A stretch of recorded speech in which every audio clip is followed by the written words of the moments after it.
The cold demeanor of the elite female doctor melted away, revealing a vulnerable woman. "I need you," she whispered. Unable to resist her heartfelt plea, My name is Kyle, and I'll be turning 36 this year. I work as a freelance writer.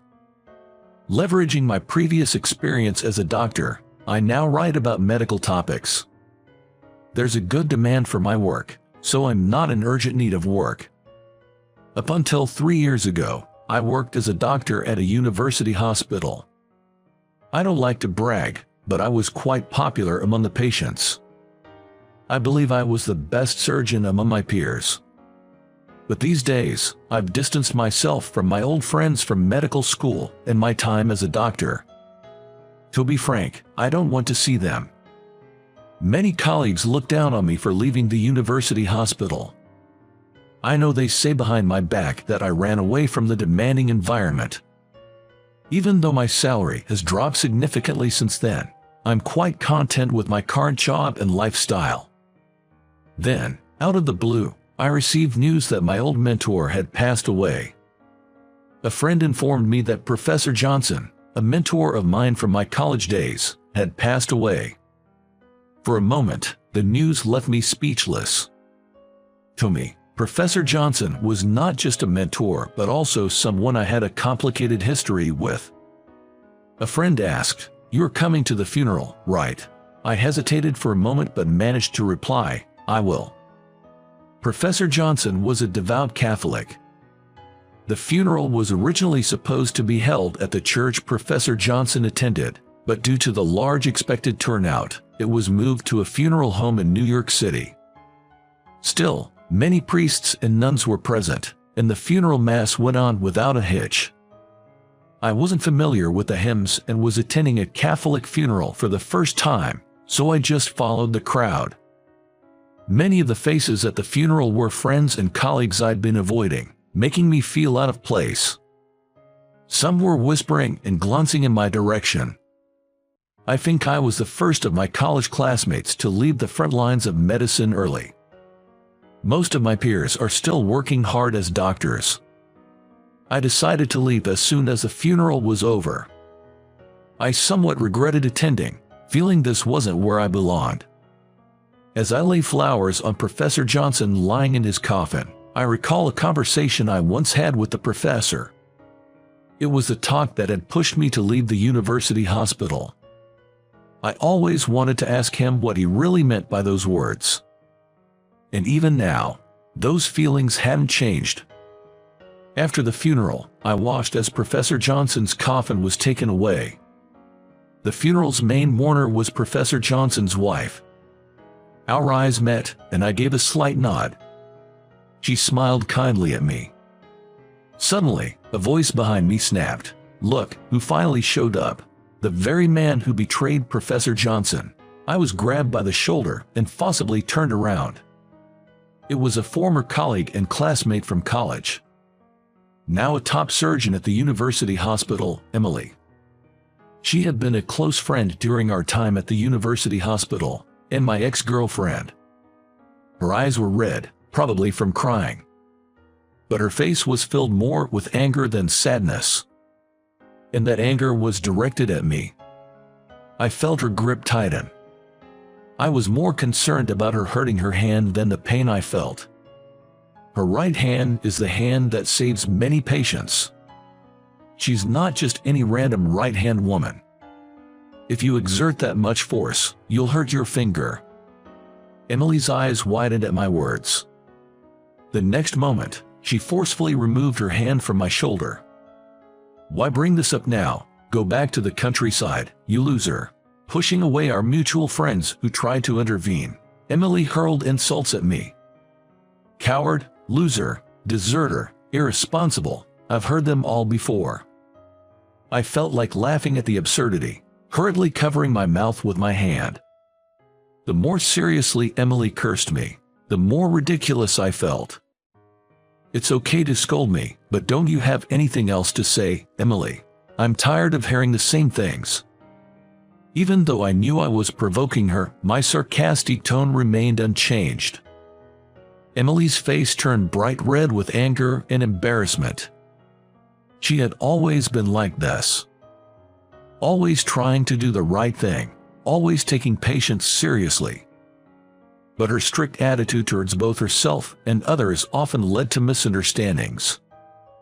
The harder she tried, the less patients liked her, leaving her isolated at work. Yet, her spirit and ideals never wavered. She probably didn't realize that her diligent attitude, without any arrogance about her own skills, was almost suffocating for me. I looked at Emily, who was glaring at me while breathing heavily, with pity. She never doubts that what she knows is the only truth. I find Emily's candor like that annoying. Raising your voice and causing a scene here, is this the education my father provided? If so, he failed as an educator. The one who broke the tense atmosphere between me and Emily was a woman with a deep, commanding voice. All eyes turned to her. A woman wearing a black morning dress and a veiled top hat stood there. Wearing a top hat meant she was a relative of Professor Johnson. I recalled, she's a professor's only daughter. Wait, what?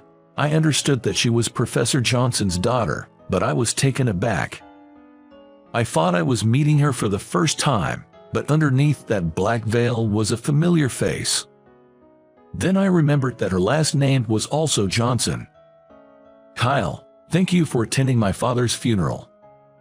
The woman, who addressed me in a monotone without bowing, was Ava Johnson, whom I often saw at the publishing company building. Although we wrote in completely different genres, we both freelanced for the publisher and often met at related parties. Ava, famous among us writers for her audacity, unconventional approach, and beauty, was someone I'd occasionally grab a drink with. What? Ava is Professor Johnson's problematic daughter. Unable to contain my surprise, I blurted out. Ava frowned, replying, "Choose your words carefully. Why didn't you tell me sooner? You never asked." The fact that Professor Johnson's only daughter was famous among his students for being a problem child. Professor Johnson occasionally complained about her. Professor Johnson, who was adored as a personable professor, was often asked by his students what kind of person his only daughter was, whom he could not handle. Who would have thought my writer friend, Ava, was that very person? So you're the professor's daughter. I've heard quite a bit about you. Emily's face couldn't quite hide her irritation as she greeted, with a sense of doing it out of obligation. After all, she's the daughter of our mentor. We couldn't afford to be rude. Ava stared at Emily with an emotionless expression. Emily, right, my father often mentioned you were an excellent surgeon. It's our first time meeting, isn't it? Ava's overly polite response seemed incredibly condescending to me, who knew her usual demeanor very well. Without a doubt, Ava was mocking Emily. This is between him and me. It has nothing to do with you, young lady, does it? Kyle is my friend. I'm not the type to stand by and watch a friend get wrongly blamed. Ava replied with a sly smile, tilting her head slightly. I know her all too well. The angrier she gets, the more she smiles. And I was sure that she didn't step between Emily and me for my sake. It's not about blaming him. I just want Kyle to come back to the university hospital. Professor Johnson had always hoped for that too. He always cared about Kyle. Hearing Emily's words, old memories became vivid in my mind. It was back when I worked at the university hospital. Emily and I, once lovers, both strived and pushed forward in our careers as doctors, I believe. I took pride in my work.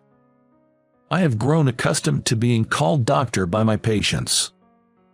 Professor Johnson looked unusually downcast that day. His face was gloomy, devoid of his usual smile. Concerned, I asked, "Is everything all right?" Professor Johnson murmured, "It's about my daughter. She has both the ability and academic performance to become a doctor, but she's adamant about not taking the medical school entrance exam. He said she has a nightly battle with her mother, who tells her to apply to medical school. To be honest, I'm fine with either decision. I've even considered adopting a son-in-law, but she's against that idea too. What should I do? The Johnsons has been famous for being a family of doctors for generations. He choked on his words, saying that it would be a shame to end it in his generation. I can't understand what's so bad about becoming a doctor. It's beyond my understanding. I carelessly blurted out. Professor Johnson looked at me a little surprised. A hint of surprise in his eyes, and then his expression hardened. I now realize how arrogant I was back then. Being constantly addressed as doctor and revered by my patients, I felt like my job was superior to others. I was intoxicated with the idea of saving lives. Thinking too highly of myself. Professor Johnson didn't miss the arrogance in my heart. Kyle, one day you might face challenges in this medical profession. It won't be just your problem. It might also affect the patients whose lives are in your hands. Confused, I couldn't grasp what Professor Johnson was trying to convey. Seeing that his words weren't getting through to me, he let out a deep sigh. I was aware I had disappointed him, but I couldn't figure out exactly why. However, it is hard to understand which words and which attitude disappointed the professor so much. You're bound to stumble. You should leave before that happens. He left me with those words. Only when he turned the corner of the hallway did I realize he meant I should leave the hospital. I was considered one of the top students among Professor Johnson's mates, and he had told me to leave. More than shock, anger bubbled up. For the first time, I felt a clear resentment towards Professor Johnson. Carrying that anger, I went on with my afternoon appointments. And that day turned into a storm of complaints. Of course it did. I think I unfairly took out my frustration on a patient. I wonder where my calm self went, drowning in self-loathing. Over the weekend, I handed in my resignation. Watching Emily work and comparing with myself, I realized I was no longer needed at this hospital. I was deeply impressed by Emily, who, despite being called a top-tier doctor, humbly and earnestly tried to save her patients. Perhaps Professor Johnson was concerned about me for that very reason. Emily wants me back at the hospital, but I believe Professor Johnson didn't feel the same way. Emily, you're lying, right? I bet Professor Johnson never said he wanted me back. Upon hearing my words, Emily looked surprised, saying, "Oh." For the first time, I explained to Emily why I left the university hospital. I told her that it was Professor Johnson's words that made me realize I shouldn't be a doctor. Both Emily and my colleagues listened to my confession with bated breath. I left the hospital because I was sick of my own immaturity as a doctor and as a person. Even after hearing the truth, Emily couldn't accept it and kept arguing with me. I'm tired of hearing her repeated why and how come. Professor Johnson just wanted to motivate you. You misunderstood him. Come back to the hospital. Let's start over, okay? Emily, unable to accept what I said, was desperate to persuade me. I'm right, and you're wrong. It seemed to be written on Emily's face that this was why she had to make it right. Ava watched Emily expressionlessly. Suddenly, Ava shifted her gaze from Emily to me. Our eyes met instantly. Ava smiled slyly when our eyes locked. We are students of Professor Johnson. Be proud and confident, Emily exclaimed, almost shouting. I get it. My father was a respectable doctor and professor, but he got sick and couldn't beat the disease. Ava's words took Emily by surprise. All the proud and brilliant students couldn't save my father. Ava threw those harsh words at Emily. Ava is trying to verbally overpower Emily. I've heard that when Professor Johnson collapsed, Emily was the one on duty that night. The person most regretful about not being able to save Professor Johnson's life was Emily herself. Emily bit her lower lip, to which Ava smiled faintly. Your dedication and emergency treatment were admirable, but that's it. My father passed away." Faced with this brutal reality, Emily seemed to want to cover her ears. Her body was shaking slightly. "But he can't even do that," Ava said slowly, pointing at me. "If Professor Johnson had been brought in, could I have treated him? I'm sure I won't be able to stay calm. I might have panicked and run away." Feeling exposed, I was lost for words. I'm a coward. Still, that's why I'm scared of facing the medical field on my own. I want your support. I was taken aback by the sight of Emily that I had never seen before. "I need you." Those were Emily's true feelings. She collapsed to her knees, tears streaming down her face. I wanted to comfort her, but I felt I wasn't worthy. Crying, Emily kept saying, "I want you to be with me." Looking down at her with a smile, Ava watched her. Then, making sure Emily didn't notice, Ava gently kicked my leg, urging my indecisive self. After that kick, Ava silently walked towards the exit. Her back was straight, showing no hesitation. It felt as though she displayed a genuine strength, unlike the facade shown by Emily. I gently knelt beside Emily, speaking to her softly. I offered her the most comforting words I could muster. "I can support you from afar, and I'll always be watching over you." It had been 7 years since Professor Johnson passed away. There wasn't any specific memorial service, so all I could do was offer a silent prayer in my heart. In front of me sat Emily, aged gracefully over those 7 years, with a smile. I turned on my voice recorder and began the interview. Recently, Emily had successfully performed one of the world's most challenging surgeries. The fact that she was a female surgeon of Canadian descent was making headlines. I never went back to the university hospital. Instead, I continued my career as a freelance medical writer. After Professor Johnson's funeral, I think my relationship with Emily improved a bit. Emily never again told me to come back to the hospital, and I began interviewing my former classmates and colleagues from the university without any avoidance. Many doctors confided in me, telling me stories they wouldn't share with other writers. I had become quite valued among publishers. This time, Emily agreed to give me an exclusive interview. No other publishers or writers had managed to interview her firsthand. "Your reputation has changed a lot after the surgery, hasn't it?" Upon my question, Emily nodded slightly with a troubled expression. While she was glad to be recognized, she didn't want the excessive attention. She wanted to prioritize her time with her patients rather than being tied up with too many interviews and such. She stated this in her typical straightforward manner. "I didn't achieve this with my strength alone. It feels like there was some kind of trigger, right?" With a casual demeanor, I questioned her. Emily gave me a brief, sharp look. I pretended not to notice and smiled back. "Yes, my classmate who got scared and fled the scene, and the daughter of my mentor who harshly criticized me. These two fueled my competitive spirit. I clawed my way up, telling them not to underestimate me." While she was smiling, her eyes weren't.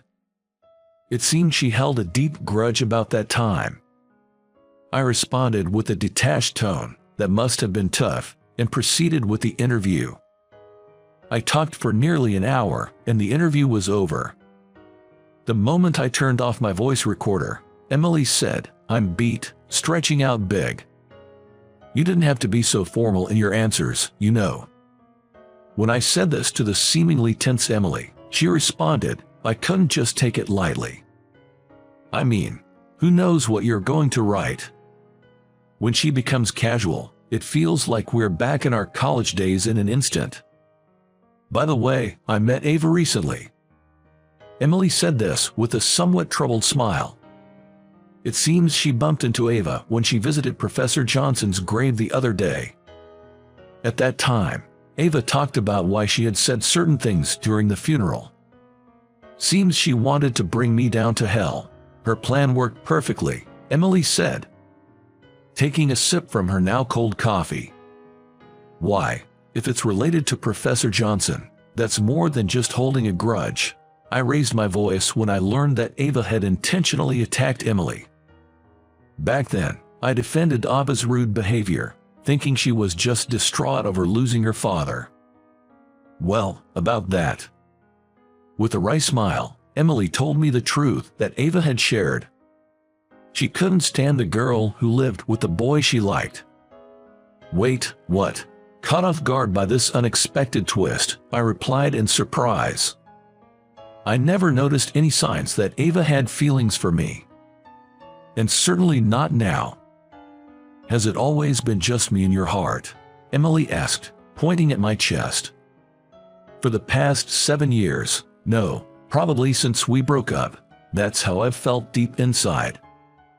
This feeling that I have been hiding inside me for a long time. We've been stubborn, but it seems like it's time for us to move on. Ava, you know, she's a genius at reading people. Don't praise another woman when one's confessing her feelings to you with all her heart. Emily puffed up her cheeks. She was just like the Emily I dated in college. It was a nostalgic side of Emily. We sure took the long way round. I feel like we can walk through life together from now on. Now, how should I convey this to Emily? I carefully chose my words, wanting to tell her just that. Hope you enjoyed this. Subscribing to our channel will be a great encouragement for us.